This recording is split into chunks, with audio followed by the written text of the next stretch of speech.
What's going on, everybody? So today I got something special for y'all. I know what's been going on lately with this trucking industry. It's a lot of questions going on through the trucking community.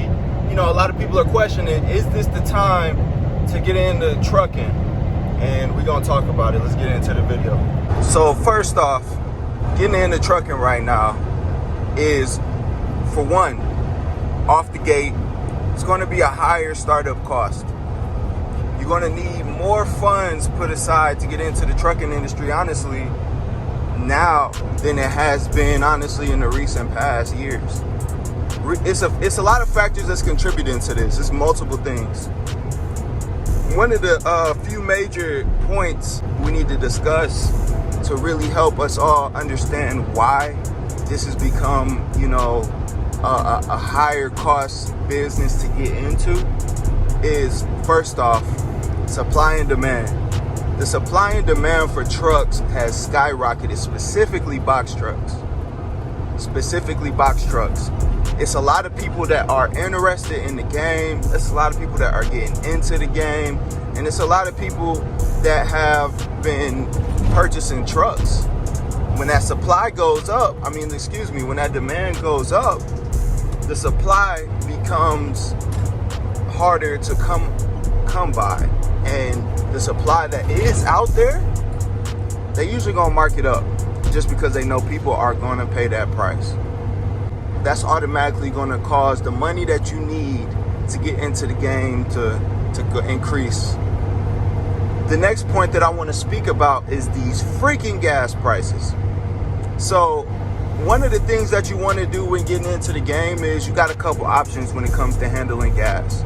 You could pay out of pocket, but you're going to have a decent amount of money put aside just for gas, because regardless of the fact, regardless if you're renting, regardless if you are buying your truck or whatever, gas is probably going to be your number one expense monthly, especially if you want to do a more over-the-road style business. When it comes to trucking, gas is going to be your major expense. And as you know, you have to pay that, because if you don't pay that gas price, whether or not you like it or not, you are not going to be able to move that truck. And when you can't move that truck, it's going to cost you money to retain the truck. So that's automatically going to contribute to the increase in funds that you need to get into the business. Now, there's another way that you can kind of mitigate the gas prices a little bit, is getting a gas card. So there's multiple gas cards out there. Me personally, I use RTS Pilot Flying J's gas card. I use that more times than not. And then I also use the Fuel Man fuel card. So those are two of the major components when getting into the trucking game. Now, when it comes to renting, just want to touch on that real quick. I'm not sure what everybody's doing as far as between Ryder, Penske, Enterprise, who else rents, Budget. I'm not sure of the intricate details and the variation of the prices between all the different companies that allow you to rent box trucks. So I can't really answer your questions when you ask me about Ryder, Penske, and Budget. I can give you some information on Enterprise because that's who I rent through. But as far as, you know, each different enterprise across the nation, Enterprises is a franchise. So I can't necessarily guarantee that just because I got my truck, you know, my rental, you know, what I'm paying on my rental each week, I got it set to a certain amount. I can't guarantee that if you go through another enterprise that it's going to be even or exactly the same as what I'm paying. So just keep that in mind. What I did, and I'm going to keep it 1,000 with you guys, you know, be as transparent as possible about it. I made a lot of phone calls before I was able to find this truck. I was calling around the country. I even called, you know, different Penskes and Ryders and Enterprises in Canada as well. Because I don't know if you guys know, but Cleveland is right there by Canada. So it's, you know, it's a couple hours away from Canada. So I was even calling Canada, you know, and they had options available up there. But you got to cross that border to go get that truck. So not everybody's capable of doing that. Ultimately, obviously, I did not go get my truck from Canada just because I didn't have to. But right now, getting into the trucking game, you're going to need more money up front, right? One of the things you also want to consider when getting into the trucking game is what type of style of business you want to run. So in my honest and humble opinion, doing over the road is just not worth it to me. It's so many things that come with it that honestly everybody's really not built for. I was able to do it sufficiently for about 3-4 months before I got my dedicated lane that I'm doing now every day.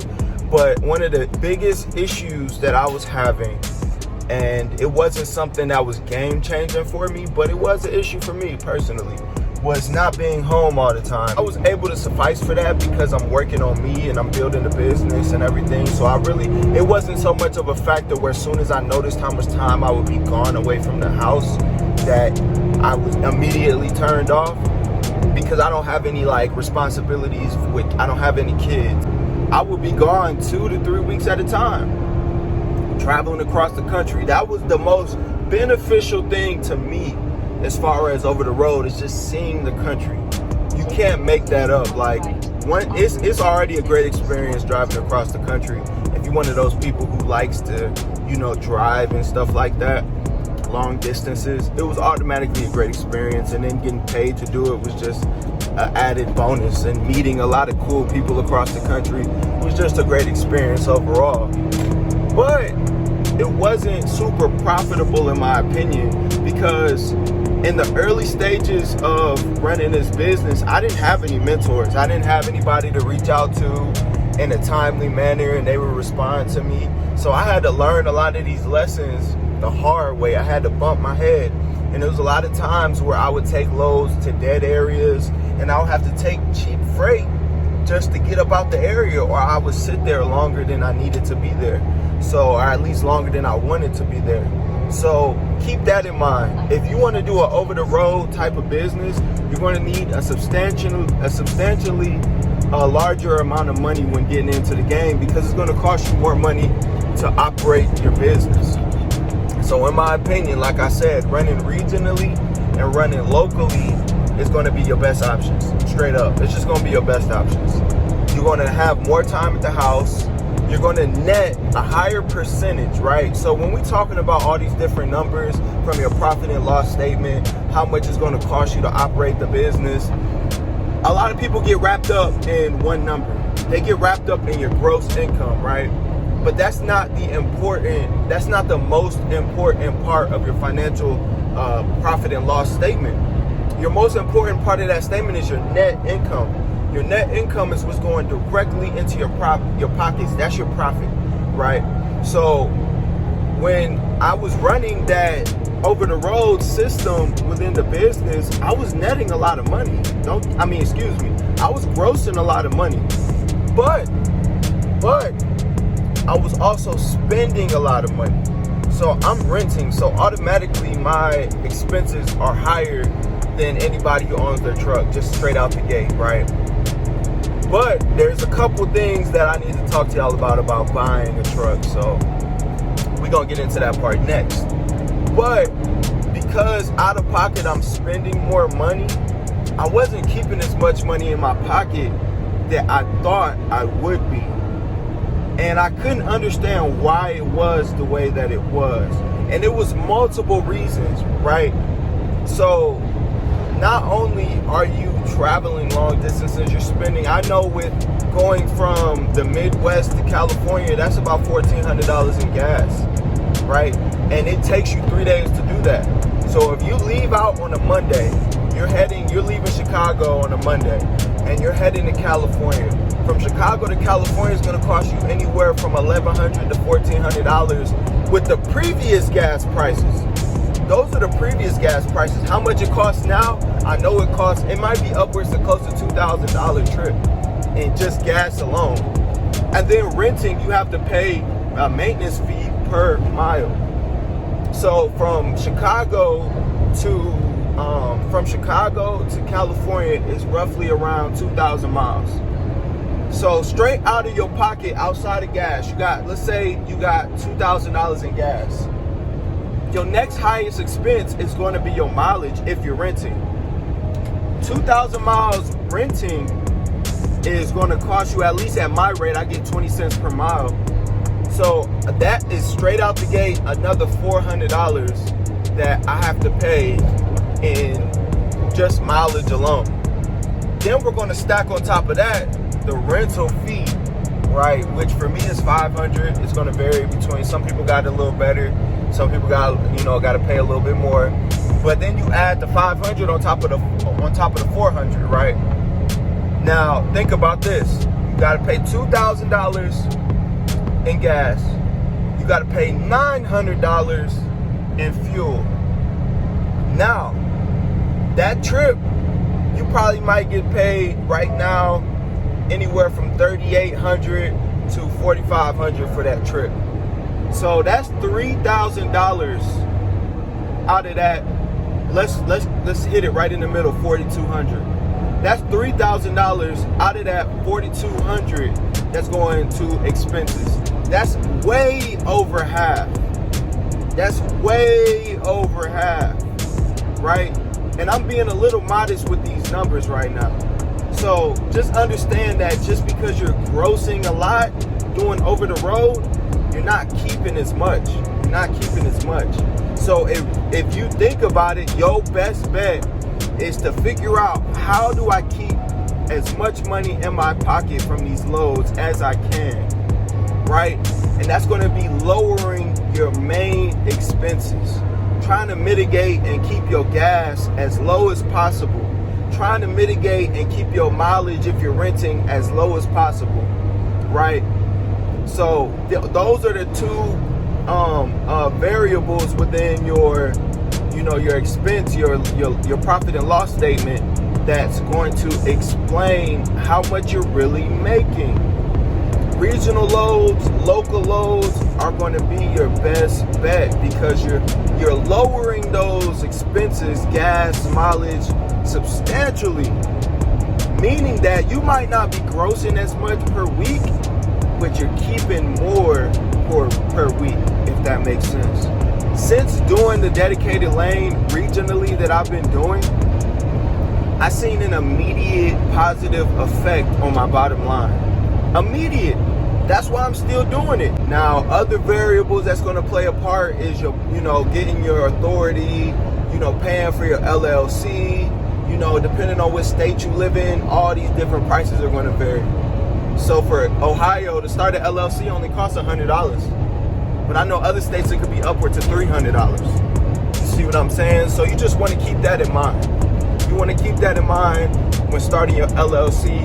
You want to do the research, and you want to understand the different things that's going to come out of pocket when getting into the game. Another issue right now is a lag in parts for trucks. So if your truck goes down, right, it's going to take a lot longer for this part to get to the garage, to the mechanic garage, so they can put it on your truck. I was watching a video, a guy was saying that his truck went down, someone had rear-ended him at a red light, so he wasn't at fault. And it took 2 months for his truck to get out of the shop. When you starting a business, you can't spend 2 months waiting to make money. You just can't. You still got to pay these bills, right? So keep that in mind as well. Keep that in mind as well. It's going to be different things that you will experience when getting into the game. Luckily, y'all got me. Y'all got your boy RJ. You're going to get the experience. You're going to get the knowledge, and as you're working your business, as you're working it, you're going to start understanding what you need to do to properly operate it and profitably operate it. Getting into the truck game right now, is it worth it? I think it is. I think it is, because for anybody who's in the truck game or trying to get into this trucking game, if you can build a system that's profitable right now, imagine what it's going to be when these prices do come back down.